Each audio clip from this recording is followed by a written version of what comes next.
3 ವಿಷಯಗಳು. ನಾವು 3 ವಿಷಯಗಳಿಗಾಗಿ ದುಃಖವನ್ನು ಪಡ್ತಾ ಇರ್ತೇವೆ. ಸ್ವಲ್ಪ ಆಶ್ರಯಕ್ಕಾಗಿ, ಸ್ವಲ್ಪ ಪ್ರಸಾದಕ್ಕಾಗಿ, ಮತ್ತು ಕೆಲವು ವಿಷಯಗಳ ಬಗ್ಗೆ ಮಾತನಾಡಲು.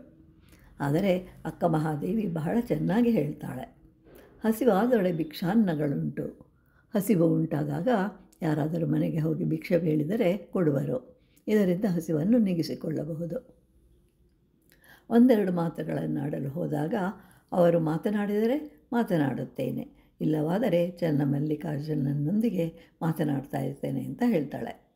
ಹೀಗೆ ಚಿಕ್ಕ ಚಿಕ್ಕ ವಿಷಯಗಳು ನಮ್ಮ ಮನಸ್ಸನ್ನು ಹಾಳು ಮಾಡುತ್ತವೆ.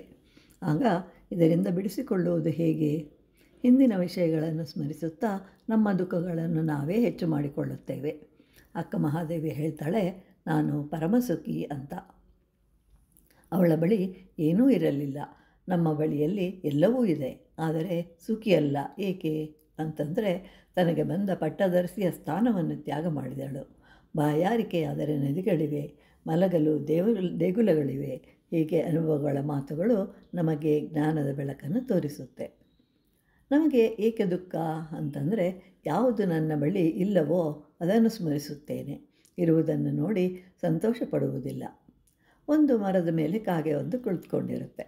ಅದನ್ನು ನೋಡಿ ಕೋಗಿಲೆ, ಅಯ್ಯೋ ಪಾಪ, ನಿನಗೆ ನನಗಿರುವ ಕಂಠವೂ ಇಲ್ಲ, ನವಿಲಿನ ಬಣ್ಣವೂ ಇಲ್ಲ ಅಂತ ಹೇಳುತ್ತೆ.